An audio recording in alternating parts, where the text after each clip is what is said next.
Marcus Thompson stood motionless at his post, his weathered hands clasped behind his back as he watched the steady stream of visitors entering the prestigious Blackwood corporate tower. At 52, he had been working as a security guard for the past 3 years, a far cry from his previous life that nobody at the building knew about.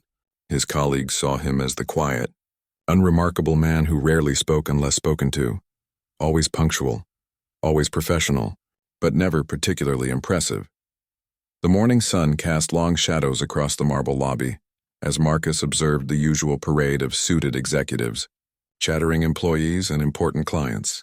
His keen eyes, trained through decades of experience most people would never guess at, automatically scanned for anything unusual.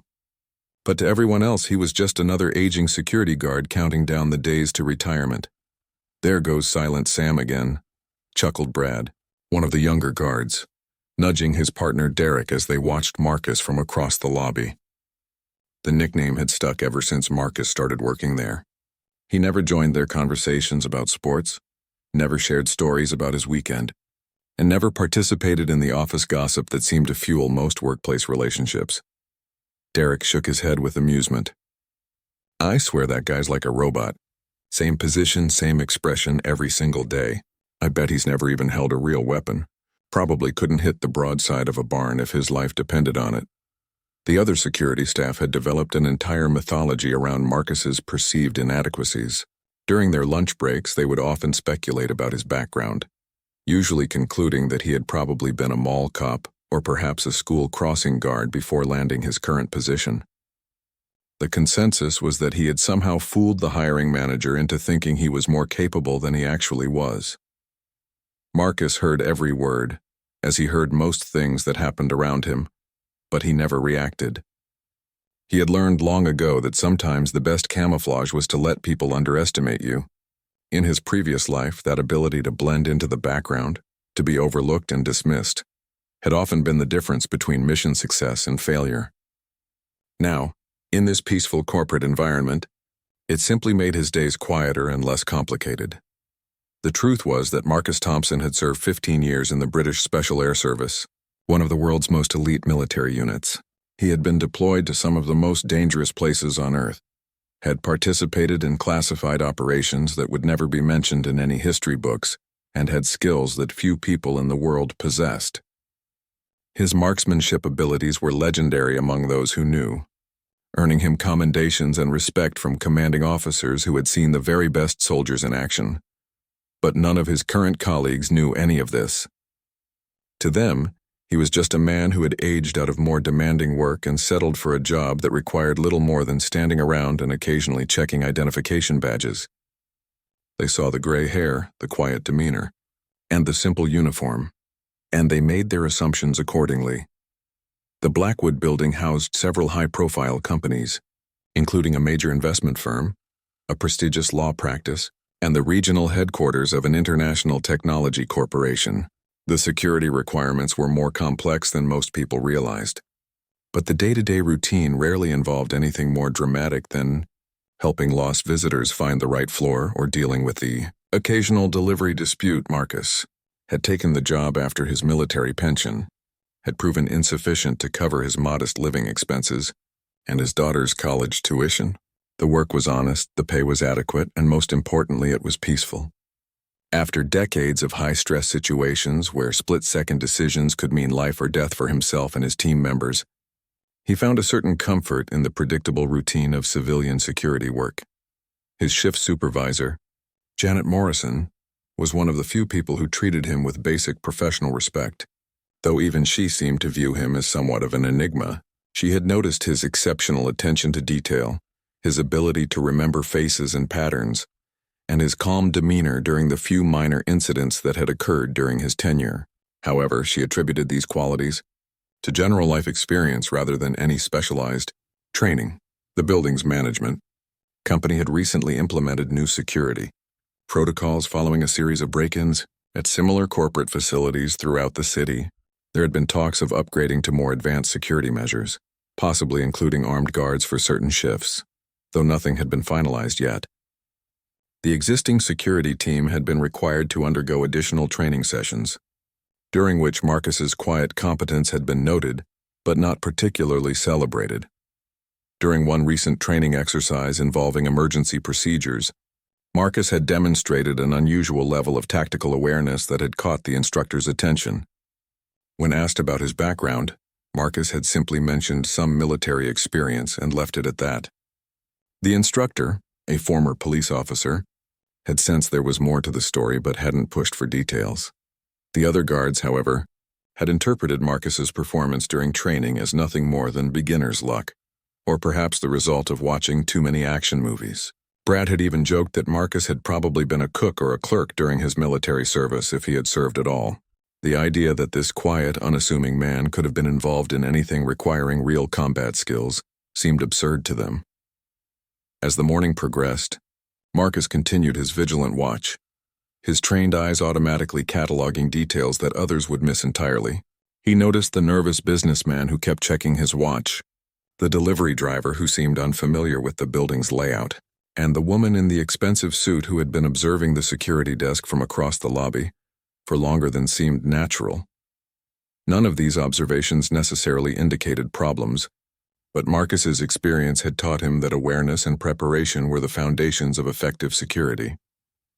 In his previous life, the ability to notice and remember small details had often provided the crucial intelligence needed to complete dangerous missions successfully. Little did Marcus know that his carefully maintained quiet existence was about to be disrupted in a way that would force him to reveal skills he had hoped to keep buried. The peaceful routine he had grown accustomed to was about to give way to a situation that would test every aspect of his considerable training and experience. The mockery had become a daily ritual that Marcus endured with the same stoic patience he had once applied to surviving hostile interrogations. Every morning as the security team gathered for their briefing, the jokes would begin. Brad and Derek had appointed themselves as the unofficial comedians of the group, and Marcus had become their favorite target. "Hey, Silent Sam," Brad called out as Marcus approached the security desk for the afternoon shift change. "I heard they're thinking about giving us some firearms training next month. You think you can handle a real gun, or should we start you off with a water pistol?" Derek burst into laughter, slapping his knee dramatically. "Maybe we should get him one of those foam dart guns first. You know, work his way up to the big leagues." He mimicked holding a toy gun, making exaggerated shooting sounds while pretending to miss imaginary targets by wide margins. The other security guards joined in the laughter, though some seemed less enthusiastic about the constant teasing. Marcus simply nodded politely and took his position, saying nothing as usual. His silence only seemed to encourage them further, as they interpreted it as confirmation of their assumptions about his incompetence. "I bet you $20 that if they ever do give us weapons training, Silent Sam here will be the first one to accidentally shoot himself in the foot," Brad announced loudly enough for several building employees to hear. The comment drew more laughter from the group, and Marcus noticed a few business people glancing over with amused expressions. What they didn't know was that Marcus had qualified as an expert marksman with virtually every weapon system used by NATO forces.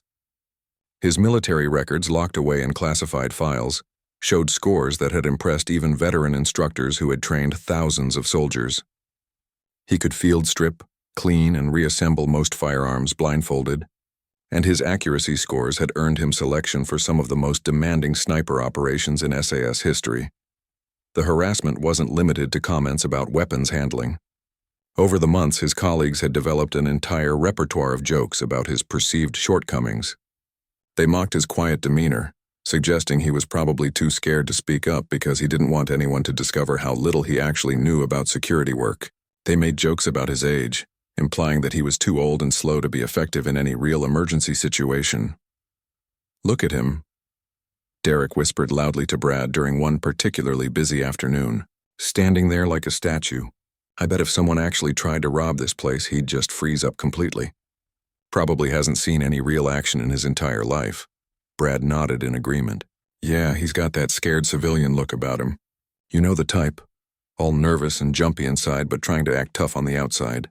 I bet he's never even been in a real fight, let alone handled a dangerous situation." The irony of their comments wasn't lost on Marcus. During his military career, he had been deployed to Afghanistan, Iraq, and several other conflict zones that remained classified. He had participated in hostage rescue operations, counter-terrorism missions and reconnaissance operations deep behind enemy lines. He had faced down armed insurgents, survived IED explosions, and had been awarded several commendations for bravery under fire that would never be publicly acknowledged. One particularly humiliating incident occurred during a mandatory team meeting when the building's security supervisor was discussing new emergency protocols. When she asked for volunteers to help demonstrate proper radio communication procedures, Brad immediately pointed at Marcus. "Why don't we let Silent Sam try it?" Brad suggested with a smirk. "I'm sure he could use the practice. Maybe we'll actually get to hear his voice for more than 2 words." The supervisor, not understanding the underlying dynamics of the situation, agreed and handed Marcus the radio.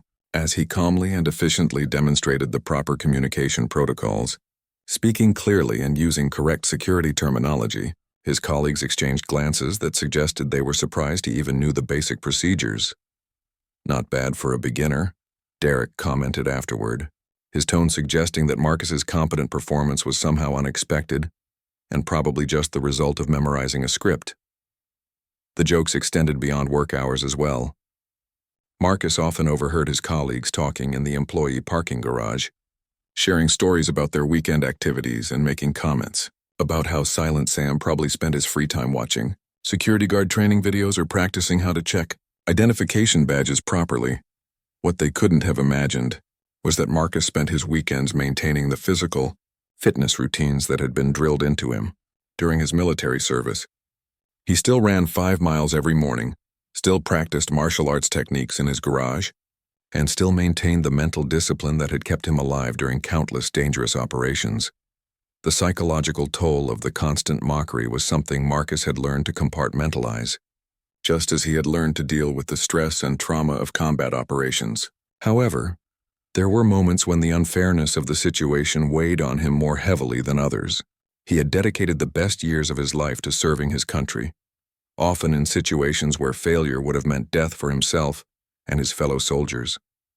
Now he was being treated as incompetent by people who had never faced anything more dangerous than an upset customer or a minor equipment malfunction.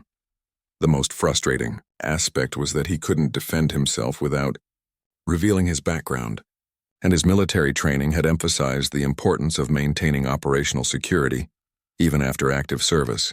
The specifics of his career were classified, and even if they weren't, he had no desire to turn his workplace into a battlefield of egos and one-upmanship. Janet Morrison, the shift supervisor, had begun to notice the pattern of harassment. Though she didn't fully understand its extent, she had observed that Marcus never participated in the joking and seemed to withdraw further into himself as the months passed. During their brief interactions, she had noted his professional competence and wondered why the other guards seemed so intent on undermining him, and the situation reached a particularly low point during the building's annual security assessment, when an outside consultant was brought in to evaluate the team's performance. The consultant, a former military police officer, conducted individual interviews with each security team member. When he spoke with Marcus, his questions revealed a depth of security knowledge that impressed the consultant considerably. However, when the consultant mentioned Marcus's apparent expertise to the other guards, Brad and Derek exchanged looks and shook their heads sympathetically. "Oh, Silent Sam talks a big game," Brad explained to the consultant. "But when it comes to actually doing the job, he's pretty much useless. All theory, no practical experience, if you know what I mean." The consultant frowned, noting the disconnect between his own assessment and the team's opinion of their colleague, but he didn't pursue the matter further.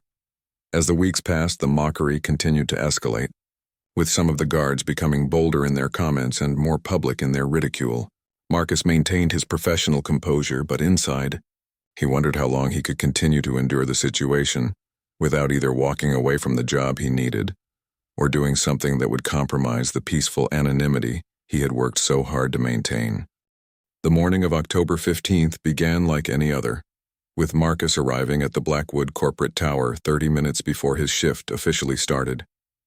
He used this extra time to walk the building's perimeter, checking for any signs of unusual activity or security concerns. It was a habit from his military days that he had never abandoned, though his colleagues would have mocked it as another example of his overthinking simple situations. As he completed his circuit, Marcus noticed several things that struck him as potentially significant. A white panel van had been parked across the street for 3 consecutive days, always with at least one person inside who seemed to be observing the building rather than conducting any obvious business. The building's main entrance had been visited by what appeared to be the same maintenance worker twice in the past week, though no maintenance requests had been logged with the security desk. Most concerning was the fact that several of the building's regular tenants had mentioned feeling like they were being watched or followed in recent days. Marcus had documented these observations in his personal notebook, a practice that his military training had ingrained as second nature. However, when he had attempted to share his concerns with the shift supervisor the previous week, Janet Morrison had listened politely, but hadn't seemed to take the matter seriously. The other guards had been even less receptive, with Brad openly laughing at what he called Marcus's paranoid conspiracy theories. "Silent Sam thinks we're under surveillance," Brad had announced to the entire security team during the morning briefing. "Maybe he's been watching too many spy movies. Next thing you know, he'll be seeing secret agents behind every potted plant." Derek had joined in the mockery immediately. "Yeah, maybe we should get him a tinfoil hat to go with his security uniform. Help him block all those imaginary radio signals the bad guys are using to monitor our super-secret guard duties." The laughter from the other team members had stung more than Marcus cared to admit, partly because his instincts were telling him that something was genuinely wrong. During his military career, he had learned to trust those instincts, and they had saved his life and the lives of his teammates on more than one occasion. The feeling that the building was being cased for some kind of operation was growing stronger each day. But his reputation as an overcautious worrier meant that his concerns were automatically dismissed. As Marcus took his position at the main security desk for the morning shift, he noticed that the white van was back again, parked in the same location with 2 occupants who were making no effort to disguise their interest in the building's entrance patterns. He made another entry in his notebook recording the time, the vehicle's license plate number, and a description of the individuals inside. The building's morning rush proceeded normally, with the usual stream of employees, visitors, and delivery personnel passing through the security checkpoint. Marcus processed each interaction with his characteristic thoroughness, checking identification badges, verifying appointments, and directing visitors to their destinations. His colleagues continued their routine mockery, making comments about his slow pace and excessive attention to detail. "Come on, Silent Sam," Derek called out as Marcus carefully examined a delivery manifest. "It's just office supplies, not nuclear launch codes. You can speed it up a little." Marcus ignored the comment and continued his methodical verification process. Something about the delivery felt wrong to him, though he couldn't pinpoint exactly what was triggering his concern. The paperwork appeared to be in order, and the delivery person seemed legitimate, but his trained instincts were sending warning signals that he had learned never to ignore. Around 10:30 in the morning, Marcus noticed increased activity from the white van across the street. The 2 occupants had been replaced by 3 different individuals, and they were now using what appeared to be professional surveillance equipment to monitor the building. He immediately reached for his radio to report the observation, but before he could make contact with the supervisor, a commotion at the main entrance captured his attention. A man in a business suit had approached the security desk, claiming to have an appointment with one of the investment firm's senior partners. However, when Marcus requested identification, the man became agitated and began arguing loudly about the inconvenience of security procedures. The disturbance attracted the attention of several other guards, including Brad and Derek, who moved in to assist with what they assumed was a routine problem with an upset visitor. What they didn't notice, but Marcus did, was that the argument was perfectly timed to coincide with the arrival of a cleaning crew that was not scheduled to be in the building until later in the evening. The crew members were wearing the correct uniforms and carrying appropriate equipment, but something about their demeanor and movement patterns triggered every alarm bell in Marcus's experienced mind. As he watched the cleaning crew interact with the building directory, Marcus realized that they were taking far too much interest in the floor plans and security camera locations for people who should have been familiar with the building's layout. Their body language suggested military or tactical training, and despite their civilian clothing, they moved with the disciplined coordination of a professional team. Marcus tried to catch the attention of his colleagues, but they were completely absorbed in dealing with the vocal businessman at the main desk. The cleaning crew had split up and was moving toward different areas of the building, ostensibly to begin their work. But Marcus could see that they were actually conducting what appeared to be a final reconnaissance of the building's security measures and escape routes. His military training kicked in automatically, and Marcus began to develop a tactical assessment of the developing situation. The timing of multiple unusual events suggested a coordinated operation, rather than a series of coincidences. The surveillance team outside, the disruptive visitor creating a distraction, and the out-of-schedule cleaning crew all pointed toward what appeared to be the preliminary stages of some kind of criminal enterprise. The most concerning aspect of the situation was that his colleagues were completely oblivious to the threat developing around them. Their focus on mocking his supposedly paranoid behavior had made them dismissive of actual security concerns, and their lack of real-world experience meant that they couldn't recognize the signs that Marcus's trained eye was picking up automatically. As the morning progressed, Marcus found himself in an increasingly difficult position. His instincts and experience told him that the building was about to face a serious security threat, possibly within the next few hours. However, his reputation among his colleagues meant that any attempt to raise an alarm would likely be dismissed. As another example of his overthinking routine, situations, the weight of his secret knowledge pressed down on him as he realized that the peaceful anonymity he had worked to maintain might soon be shattered by circumstances beyond his control. The skills he had hoped never to use again were beginning to feel increasingly relevant as the day's events continued to unfold in patterns that his military experience recognized as the precursors to dangerous action. At exactly 2:47 p.m., Marcus's worst fears were confirmed when 4 armed men burst through the main entrance of the Blackwood corporate tower. They moved with military precision, their faces covered by tactical masks, carrying automatic weapons that Marcus immediately identified as modified assault rifles. The afternoon had transformed from routine security work into a life-or-death situation in the span of seconds. The first gunman immediately fired 3 shots into the ceiling, sending chunks of plaster raining down on the marble lobby floor. The sharp crack of gunfire echoed through the building's atrium, followed immediately by screams from employees and visitors who dove for cover behind furniture and pillars. The peaceful corporate environment had become a war zone faster than most people could process what was happening. "Everyone get down now," the lead gunman shouted, his voice amplified by the building's acoustics. "This is not a drill. Anyone who moves without permission will be shot." Brad and Derek, who had been stationed near the elevator banks, froze completely when they saw the weapons. Their faces went white with terror, and Derek actually dropped his radio, which clattered across the floor and came to rest several feet away. Both men raised their hands automatically, their training apparently forgotten in the face of real danger. Marcus, however, felt the familiar calm that had always settled over him during high-stress combat situations.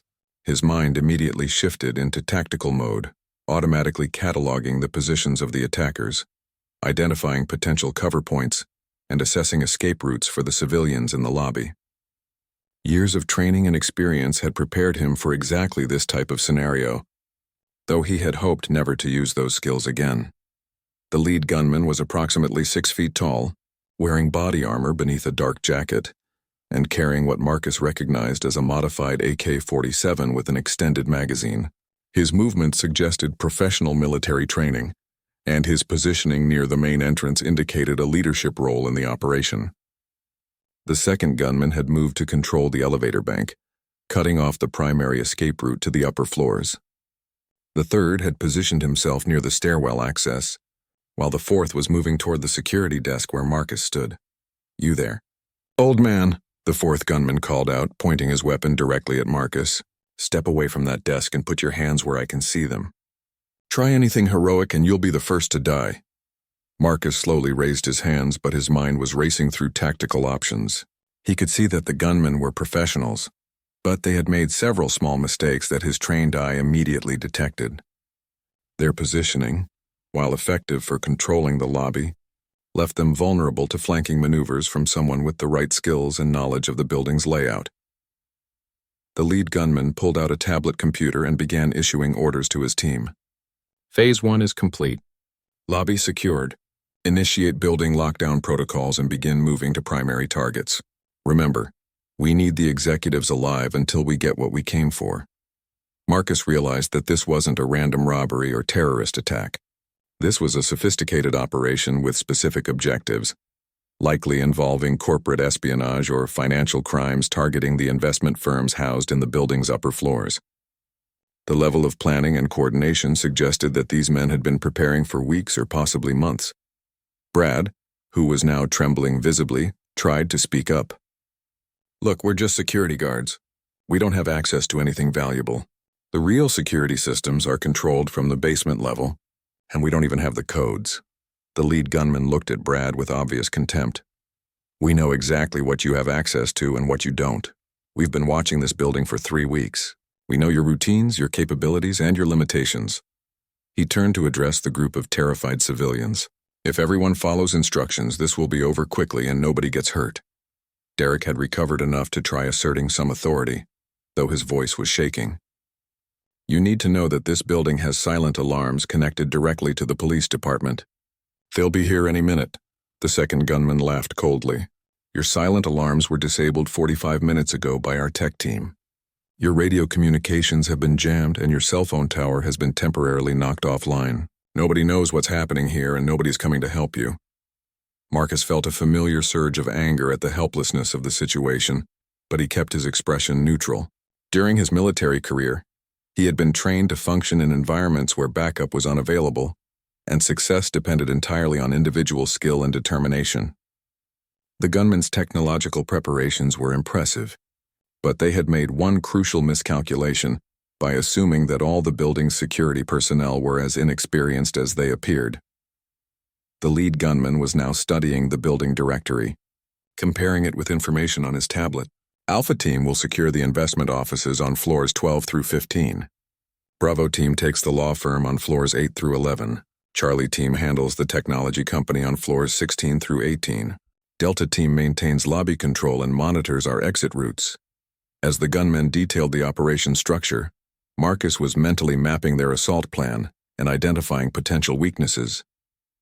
The building's layout provided several opportunities for disruption, if someone with the right training could get into position without being detected.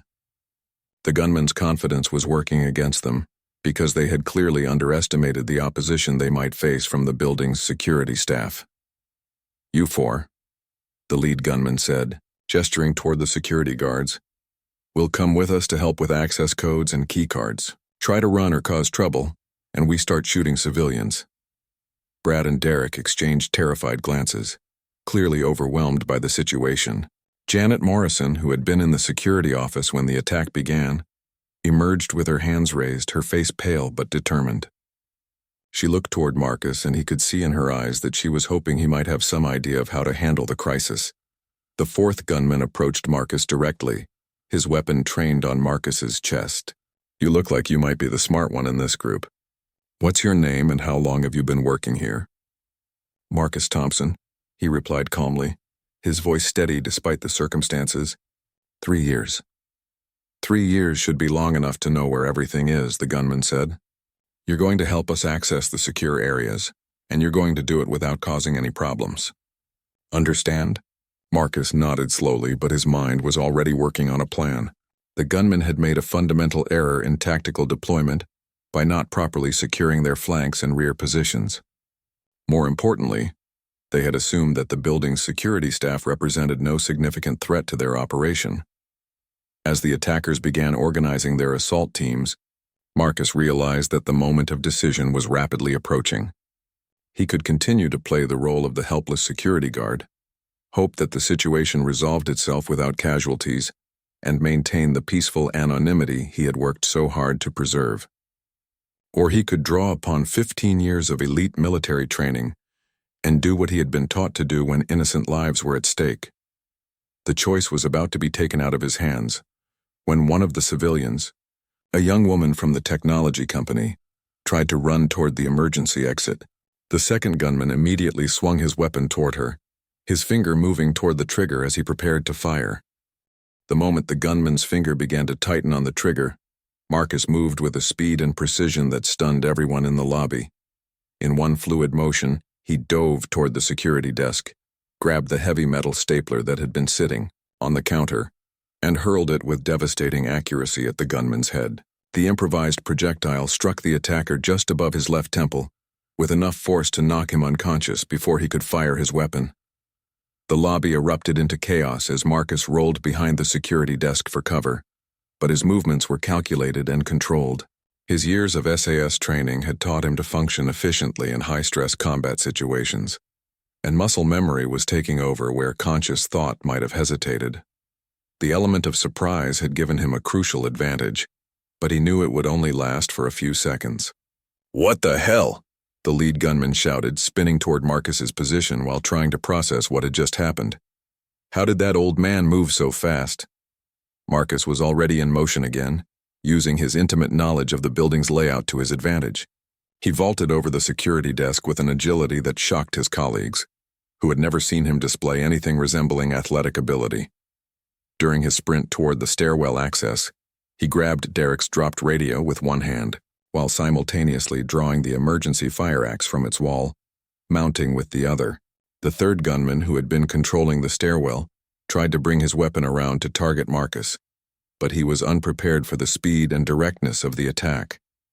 Marcus closed the distance between them in less than 3 seconds, using techniques he had mastered during countless close-quarters combat training exercises.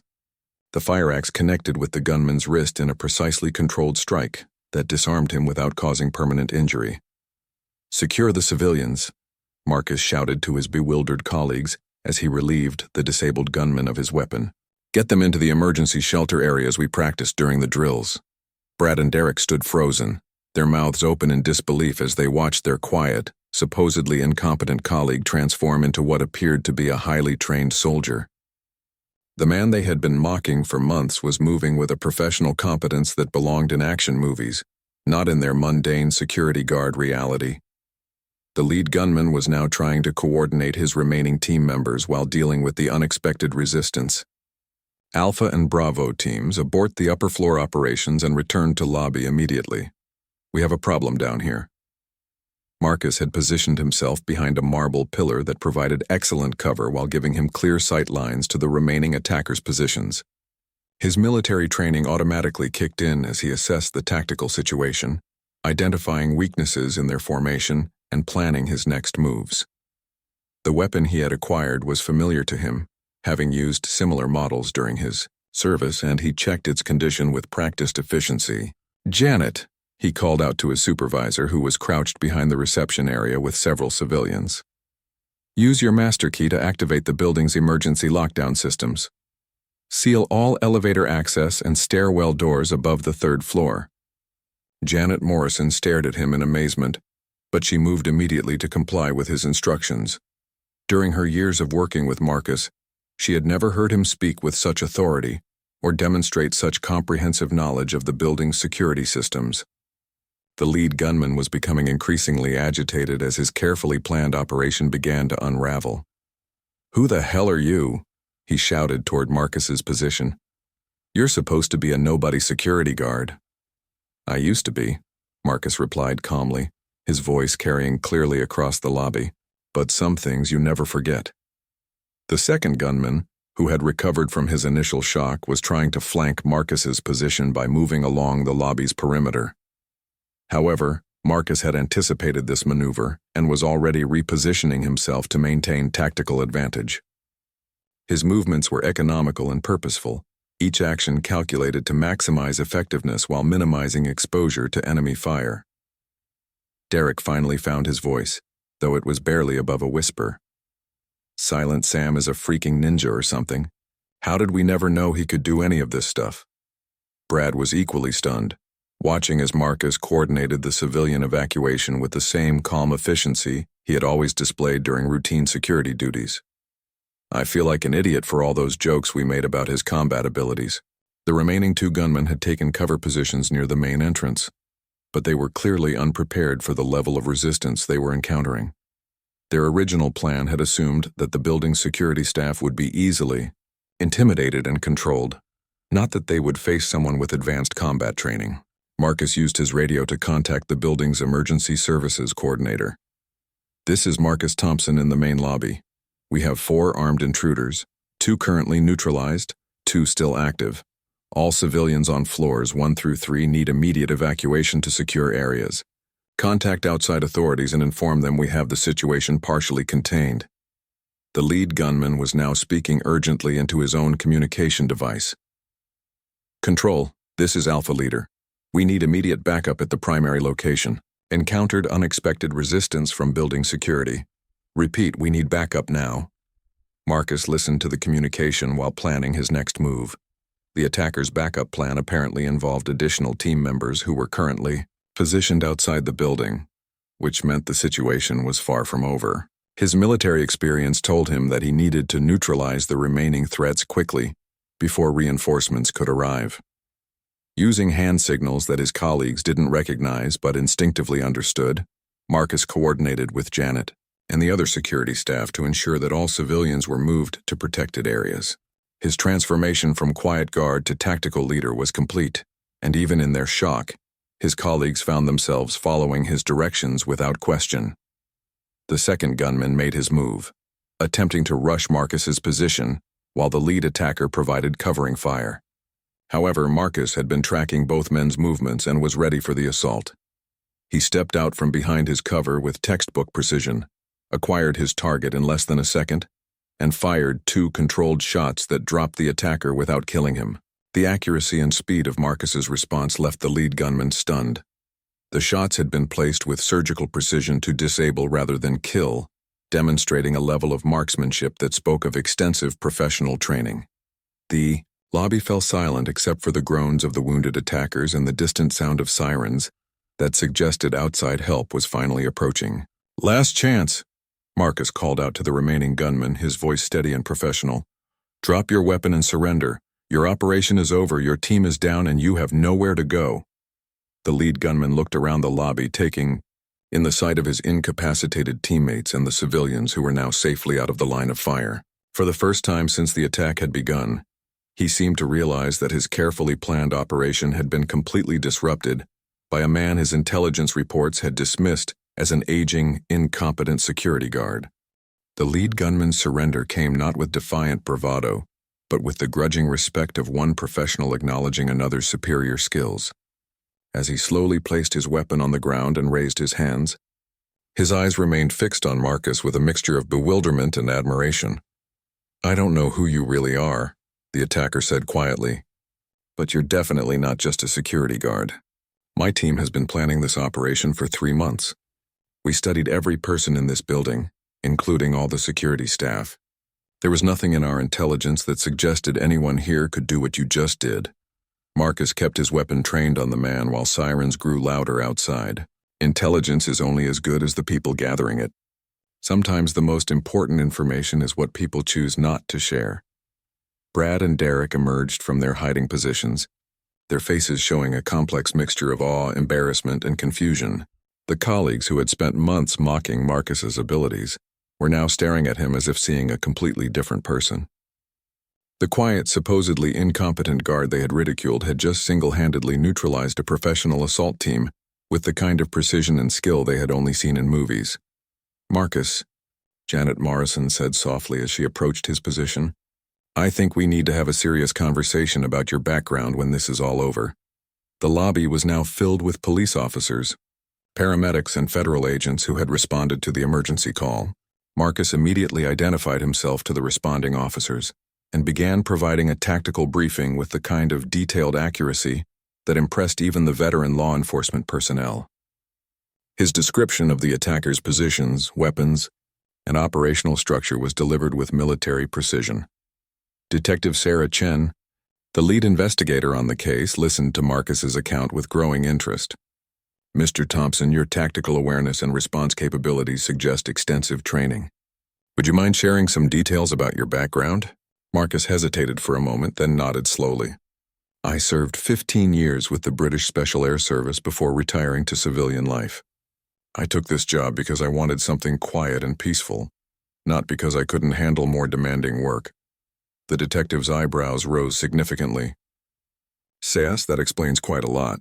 We've been tracking this particular criminal organization for over a year. They specialize in targeting corporate facilities, and they've never encountered this level of resistance before. You probably saved dozens of lives today. As the crime scene was processed and statements were taken, word of Marcus's actions began to spread throughout the building. Employees who had been evacuated to safety were returning to find that the quiet security guard they barely noticed had been responsible for stopping a major criminal operation. The story was already taking on legendary proportions as details were shared and reshared among the building's occupants. Brad approached Marcus hesitantly, his usual cocky demeanor replaced by genuine humility. "Marcus, I owe you a massive apology, we all do. The way we've been treating you for the past 3 years. I'm ashamed of myself. We had no idea who you really were or what you were capable of." Derek nodded in agreement, his face flushed with embarrassment. "All those jokes about your combat skills and weapon training. Man, we must have sounded like complete idiots to you. Why didn't you ever say anything? Why did you let us keep making fools of ourselves?" Marcus considered the question carefully before answering. "I came here for a peaceful retirement from a very intense career. I didn't want to be defined by what I used to do or have people treat me differently because of my military background. I just wanted to be a normal security guard living a quiet life." The irony wasn't lost on any of them that Marcus's desire for anonymity had been shattered by the very skills he had hoped to keep hidden. His military training, which he had tried to put behind him, had been the only thing standing between the attackers and a potentially tragic outcome. Agent Michael Rodriguez, from the FBI's Organized Crime Unit, arrived to take charge of the federal aspects of the investigation. After reviewing Marcus's statement and the tactical evidence from the scene, he approached with obvious professional interest. "Mr. Thompson, based on what I'm seeing here, you've had some very specialized training. The precision of your response, the controlled use of force, and your tactical decision-making all point to elite military background. Would you be interested in consulting on similar cases? We encounter situations where your particular expertise could be invaluable." Marcus shook his head politely. "I appreciate the offer, Agent Rodriguez, but I really am retired. Today was an exception to how I want to spend my remaining years." As the official interviews concluded and the crime scene was cleared, the building's management arrived to assess the situation. Building owner Robert Blackwood himself came to personally thank Marcus for his actions, bringing with him the regional security director and several corporate executives. "Mr. Thompson," Blackwood said formally, "I understand you've been working here for 3 years in a capacity that significantly underutilized your actual capabilities.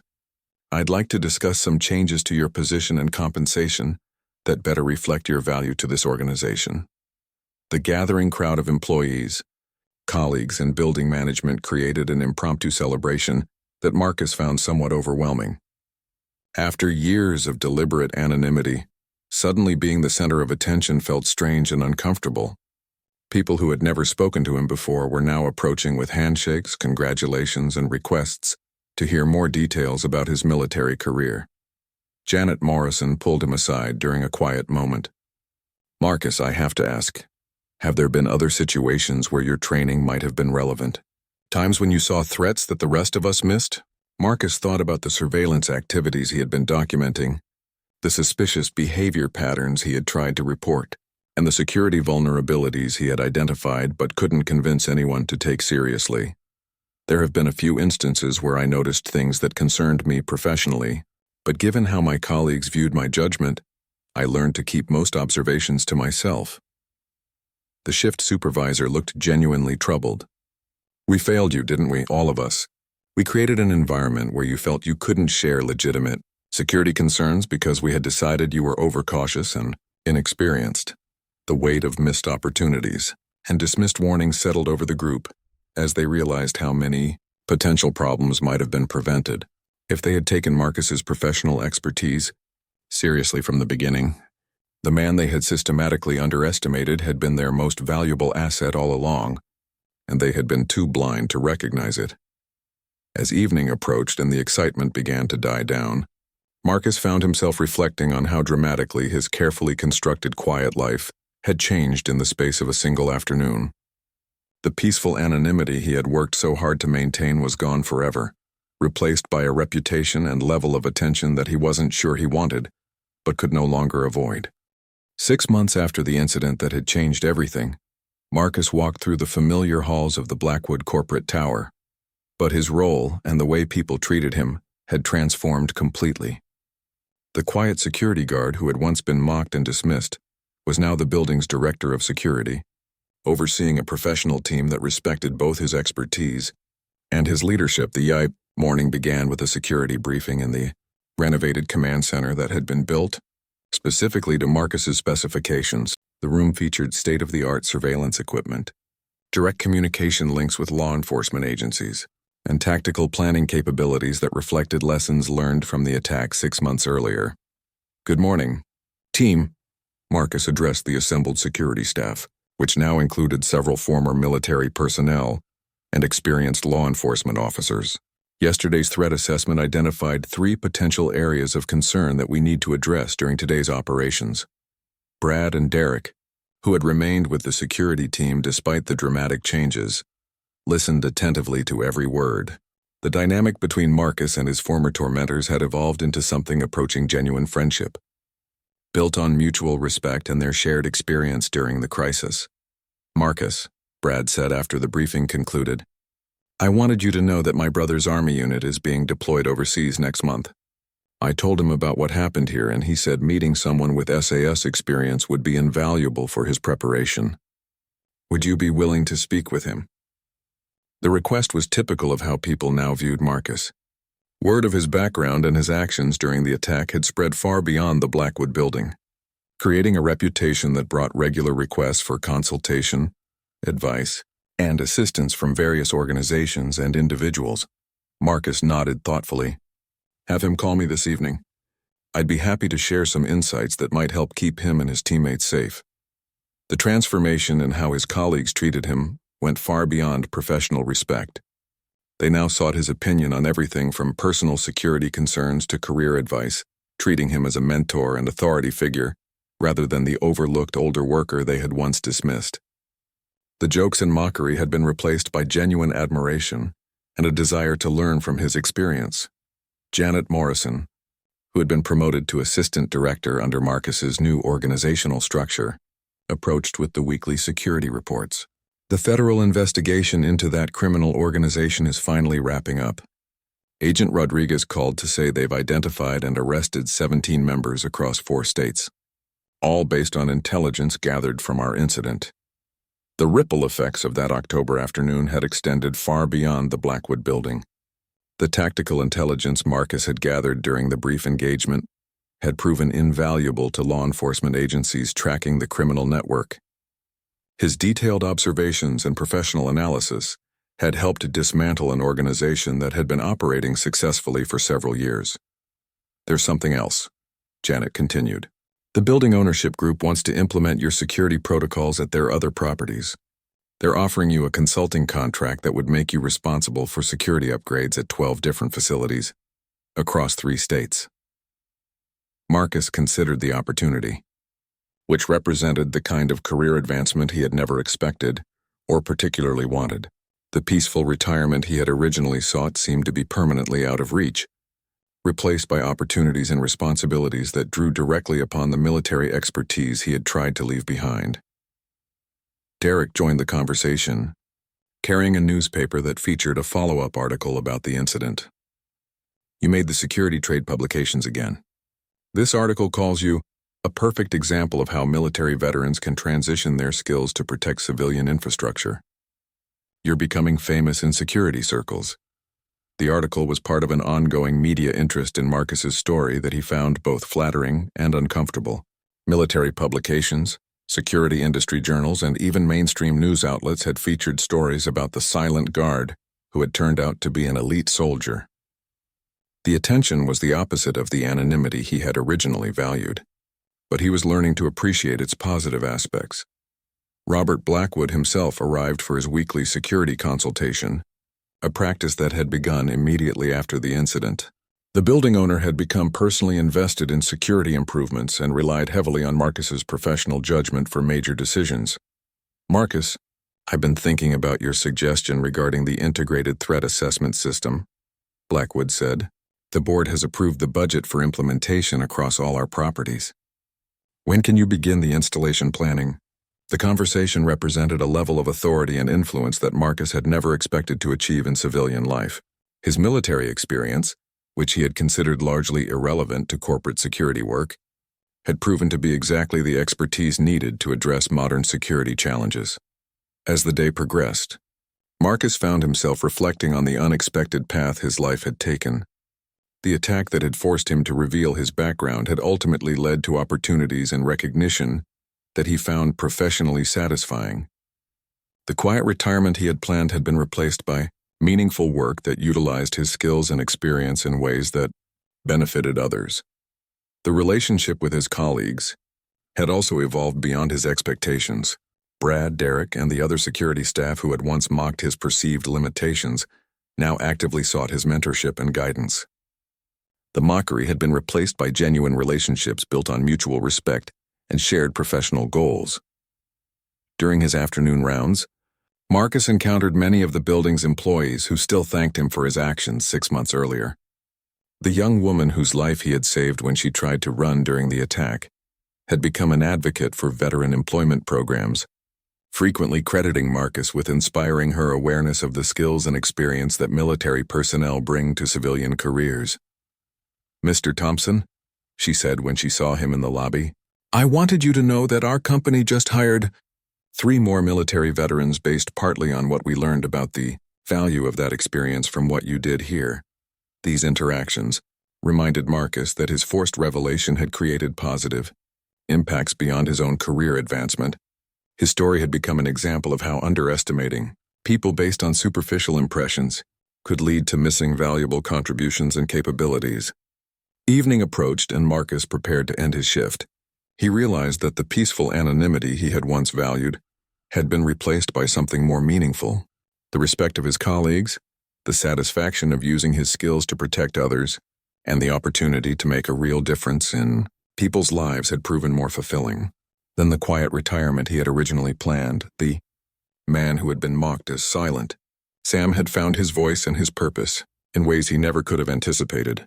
The skills he had tried to hide had become the foundation for a new career that honored both his military service and his commitment to protecting others. The transformation from overlooked security guard to respected professional had been unexpected, but it had ultimately led him to exactly where he belonged.